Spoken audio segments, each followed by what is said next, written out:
എടാ നിങ്ങൾ Real ഫാനോ Barca ഫാനോ Chelsea ഫാനോ ഏത് ഫാനോ ആയിക്കോട്ടെ, ഏത് ഫാൻ ബേസോ ആയിക്കോട്ടെ, പക്ഷെ നിങ്ങൾ നെഞ്ചിൽ കൈ വെച്ചിട്ട് ശരിക്കും ശരിക്കും സത്യസന്ധമായിട്ട് പറയണം, ആ മഞ്ഞക്കുപ്പായക്കാര് അവര് UEFA champions league 2026 UEFA champions league ചാമ്പ്യന്മാരാകട്ടെ എന്ന് നിങ്ങൾ മനസ്സിൽ ആഗ്രഹിച്ചിട്ടില്ല എന്നുള്ളത് തീർച്ചയായിട്ടും. ഞാനൊരു റയൽ മാഡ്രിഡ് ആരാധകനാണെങ്കിൽ പോലും ഞാൻ ആഗ്രഹിച്ചിട്ടുണ്ട് ബോഡോ ഗ്ലിംറ്റ് എന്ന് പറഞ്ഞിട്ടുള്ള നോർവേയൻ ക്ലബ്ബ് അവര് UCL അടിച്ചോട്ടെ എന്നുള്ളത് ഈ ഒരു സീസണിൽ. കാരണം അത്രയും ഒരു വലിയൊരു ഇമ്പാക്ട്, ഒരു റെവല്യൂഷണറി യുഎഫ ചാമ്പ്യൻസ് ലീഗ് ഒരു റെവല്യൂഷൻ ഒരു ഉണ്ടാക്കിയെടുത്തു എന്നുള്ളതാണ്. ഫുട്ബോളിൽ പലതരം അട്ടിമറികൾ നമ്മൾ കണ്ടിട്ടുണ്ട്. ഇവരെ സ്റ്റാർട്ടിങ് തന്നെ യുഎഫ ചാമ്പ്യൻസ് ലീഗ് സ്റ്റാർട്ടിങ് മത്സരത്തിൽ തന്നെ സിറ്റി പരാജയപ്പെടുത്തി, 3 ഗോളുകൾക്ക് പരാജയപ്പെടുത്തി. അപ്പം പല ആൾക്കാരും വിമർശകരൊക്കെ പറഞ്ഞു ഇത് ഫുട്ബോളിൽ സാധാരണമാണ്, ഇങ്ങനെ ചെറിയ ടീമുകൾ വന്നിട്ട് വലിയ ടീമിനെ പരാജയപ്പെടുന്നത് ഒരു അട്ടിമറി ഉണ്ടാവുന്ന ഒക്കെ സാധാരണമാണ്. Okay fine. അത് കഴിഞ്ഞിട്ട് അത്ലറ്റിക്കോ മാഡ്രിഡുമായിട്ടുള്ള മത്സരം, അത്ലറ്റിക്കോ മാഡ്രിഡ് എന്ന് പറഞ്ഞാൽ റയലിനെ ബെർണബ്യൂ പോയിട്ട് 5 ഗോളിൽ പരാജയപ്പെടുത്തിയിട്ടുള്ള അത്ലറ്റിക്കോ ഈ ഒരു സീസണിൽ. അതുപോലെ തന്നെ ബാഴ്സന്റെ ക്യാമ്പ് നോവിൽ പോയിട്ട് അവരെ റെമോൺടാഡയുടെ ചിറകുകൾ അറ്റിച്ചു വീഴ്ത്തിയിട്ടുള്ള അത്ലറ്റിക്കോ, ആ അത്ലറ്റിക്കോനെ 1-നെതിരെ 2 ഗോളുകൾക്ക് പരാജയപ്പെടുത്തി. ആൻഡ് അതിനുശേഷം യുഎഫ ചാമ്പ്യൻസ് ലീഗ് പ്ലേ ഓഫിൽ ഇന്റർ മിലാനെ, ആ സമയത്ത് എല്ലാവരും പറഞ്ഞു ഇനി ബോഡോയുടെ ഒരു പോക്ക്, ഒരു വിന്നിംഗ് സ്ട്രൈക്ക് ഇവിടെ നിൽക്കാൻ പോവുകയാണ്. ആൻഡ് ആ ഒരു മത്സരം ആദ്യ ലെഗ്, 2 ലെഗുള്ള മത്സരമായിരുന്നു.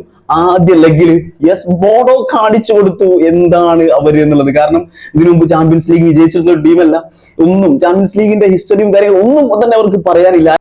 1916 അവർ ചരിത്രം കുറിക്കാൻ വേണ്ടി ഒരു ബുക്ക് അവിടെ തുറന്നു വെച്ചു. ആൻഡ് 2026 അവർ ആ ബുക്കിലെ ആദ്യ പേജിൽ അവർ എഴുതി തുടങ്ങുകയാണ് ഇന്റർ മിലാനെ, നിലവിലെ റണ്ണറപ്പുകളായിട്ടുള്ള ഇന്റർ മിലാനെ വരെ അവര് ആദ്യ ലെഗിൽ 1 ഗോളിനെതിരെ 3 ഗോളുകൾക്ക് അടിച്ച് തരിപ്പണമാക്കി വിട്ടു. ആൻഡ് സെക്കൻഡ് ലെഗിൽ സാൻ സിറോയിൽ വെച്ചിട്ട്, അതായത് മിലാന്റെ പേര് കേട്ട കോട്ട സാൻ സിറോയിൽ വെച്ച് നടക്കുന്ന സെക്കൻഡ് ലെഗിൽ പല ഫുട്ബോൾ പണ്ഡിറ്റുകളും ബോഡോയുടെ ഈ ഒരു വിജയത്തിൽ ആഹ്ലാദിക്കുന്നുണ്ടെങ്കിലും അതിന്റെ കൂടെ തന്നെ വിമർശനവുമായി നിന്നു. അവർ പറഞ്ഞു സാൻ സീറോയിൽ വീണ്ടും ബോഡോയുടെ ഒരു വിന്നിംഗ് സ്ട്രൈക്ക് നിലയ്ക്കാൻ പോവുകയാണെന്ന്. കാരണം മിലാന്റെ കോട്ടയാണ് സാൻ സിറോ. ആൻഡ് ആ ഒരു സാൻ സിറോയിൽ നടന്നിട്ടുള്ള സെക്കൻഡ് ലെഗിൽ 1-നെതിരെ 2 ഗോളുകൾ വീണ്ടും അടിച്ചു. ടോട്ടൽ അഗ്രഗേറ്റ് 5-2 എന്നുള്ള സ്കോറിന് അവര് പ്ലേ ഓഫിൽ ഇന്റർ മിലാനെ, നിലവിലെ റണ്ണറപ്പുകളായിട്ടുള്ള ഇന്റർ മിലാനെ അവിടെ അങ്ങോട്ട് കൊന്നു വിടുകയാണെന്നുള്ളതാണ്. ആൻഡ് ഔട്ട് ഓഫ് 16 കടന്നു.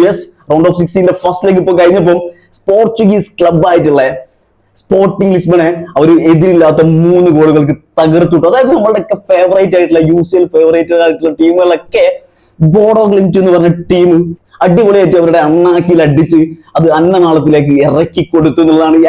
ഞാൻ ഒരു കാര്യം കൂടി നിങ്ങൾക്ക് ഗ്യാരണ്ടി തരാം, ഈ ഒരു യുഎഫ ചാമ്പ്യൻസ് ലീഗ് സീസണിൽ നിങ്ങൾ ബോഡോയുടെ മാച്ച് മിസ് ചെയ്തിട്ടുണ്ടെങ്കിൽ, നിങ്ങൾ മിസ് ചെയ്തത് യുഎഫ ചാമ്പ്യൻസ് ലീഗിലെ ഈ സീസണിലെ ഏറ്റവും ബ്യൂട്ടിഫുൾ ആയിട്ടുള്ള മനോഹരമായിട്ടുള്ള മാച്ചുകൾ ഒന്നായിരിക്കുന്നതാണ്. കാരണം അത്ര മനോഹരമായിട്ടുള്ള ഫുട്ബോൾ അവർ കാഴ്ചവെച്ചിട്ടുണ്ട്. അവരുടെ ടീം വർക്ക്, അവരുടെ വിന്നിംഗ് മെന്റാലിറ്റി ഒക്കെ അസാധ്യമായിട്ടുള്ളതാണ്. ആൻഡ് ഒരു കാര്യം കൂടി ഞാൻ പറയാം, ഈ ഒരു സെക്കൻഡ് ലെഗ് കഴിഞ്ഞിട്ട് അത് പ്രീ ക്വാർട്ടറും കഴിഞ്ഞ് എവിടെ എത്തും പോടോ എന്നുള്ളത് അതിനെപ്പറ്റി എനിക്കറിയില്ല. പക്ഷെ എവിടെ എത്തിയാലും ഞങ്ങളുടെ ഫുട്ബോൾ ഫാൻസിന്റെ, അത് ഏത് ടീമിന്റെ, അത് ഏത് ടീം ഫാൻ ബേസ് ആയാലും അവരുടെയൊക്കെ ഹൃദയത്തിൽ ബോഡോ ഗ്ലിംറ്റ് എന്ന് പറഞ്ഞ ടീം ഒരു ഇമ്പാക്ട് ഉണ്ടാക്കിയെടുത്തുള്ളൂ. ഞാൻ പറയാം, ഇഞ്ചൊരു മനസ്സിൽ 2026 UCL അത് ബോഡോ ഗ്ലിംറ്റ് ഓൾറെഡി നേടിക്കഴിഞ്ഞൂടാ. കാരണം പെർഫോമൻസ് വൈസ് അത്രയധികം ഫുൾ കംപ്ലീറ്റ് ഇതിനോടകം തന്നെ കാണിച്ചു കഴിഞ്ഞതാണ്. അത്രയും വലിയൊരു പെർഫോമൻസ്, ഒരു കോർ